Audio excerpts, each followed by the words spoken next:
Howdy, howdy. It's great to be with you.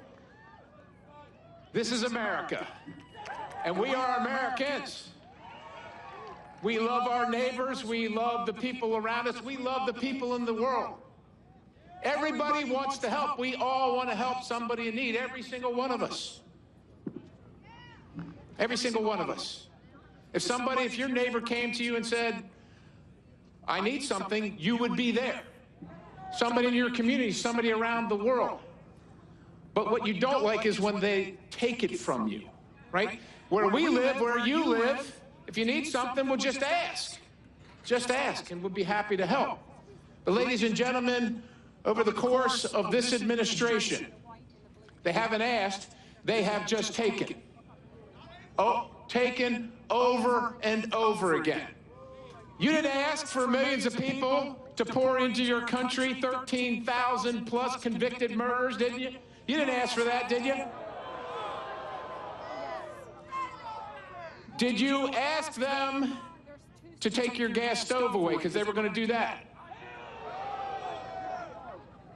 No, right? Did you ask them to reduce the ability for you to pay your bills by making sure every dollar that you had was worth less? Did you ask them for that? Did you ask them to surrender in Afghanistan? Over and over again, ladies and gentlemen, the Constitution is clear that the people that lead this country must have the consent of the governed. Do they have your consent? Hell no is right. Now, these people back here with all these cameras and lights and so on and so forth,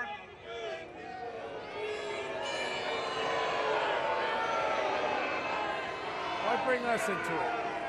that's right. We don't live in North Korea. We don't live in Russia or Cuba or communist China. We don't need their propaganda. We know what's going on in this country. We have had enough of the disrespect. The disrespect, right? This is our country.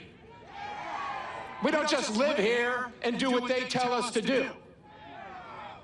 Now, there's been one guy that's been willing to stand up to them and all the people disrespecting you in our country. One guy. And for his willingness to stand up, they have tried to bankrupt him, they have tried to throw him in jail, and they have tried to kill him. Go ahead, scream it, keep screaming it, come on, come on.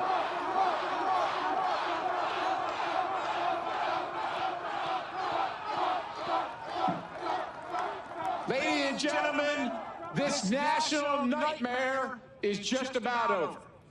It is just about over. We've got a couple days. We're going to keep a smile on our face because we're Americans and we love our neighbors. But we're not going to put up with it anymore, right? We're going to stand up. We're going to be tough. If Donald Trump can endure what he has endured, what his family has endured, on behalf of our country, I think we can put in a couple more days to make sure that our voices, that your voices are heard. And that's exactly what we're going to do. Ladies and gentlemen, the national nightmare is just about over. I need you to be happy about it. I need you to be ready to celebrate. On Tuesday night, I want you watching MSNBC. I want you watching these people back here. I want you watching. You are going to be invigorated. You are going to be inspired by what you see, because they are going to be devastated. They are going to be devastated. Ladies and gentlemen, they're not going to take our money anymore. They're not going to take our freedoms anymore. They're not going to take our voices anymore. They're not going to indoctrinate our children anymore. They're not going to take our homes. They're not going to do any of it anymore, because you, each one of you, is going to make sure that Donald Trump is the next president of the United States. Now, the president's on his way here. He needs some help. He needs some help You saw some of the members of Congress that were up here. You're going to see Dave McCormick in a couple minutes. If we don't keep the House and win the Senate, and Donald Trump's going to be elected president, right? That's going to happen in 2 days, right? That's going to happen. But if we don't keep the House and take the Senate, the left, the crazy, radical, socialist, Marxist left is going to destroy the legacy of Donald Trump and you. So every single position from the top to the bottom, the people that are here that are speaking to you are supported by the president because he needs them.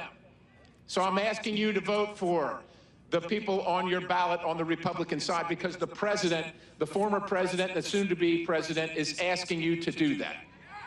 We need Dave McCormick. We've had enough of Bob Casey. We need Dave McCormick. Ladies and gentlemen, this is about it, right? We got a couple days.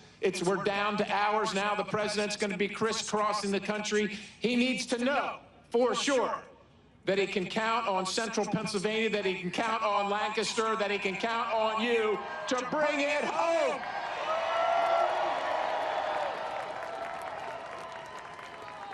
The president is willing to fight. So many that have taken the office would not fight. And this is how we got into the situation that we have now.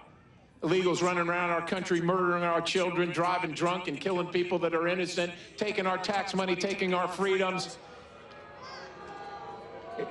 Ladies and gentlemen, I'll just close with this. It is in our hands. It is in your hands. Okay? It's in your hands right now. Too big to rig, right? They're going to try and blow it up. You're not going to let them. God bless you. You're out here in the cold. It's a Sunday morning. God bless you. And God bless the United States of America. Let's go win.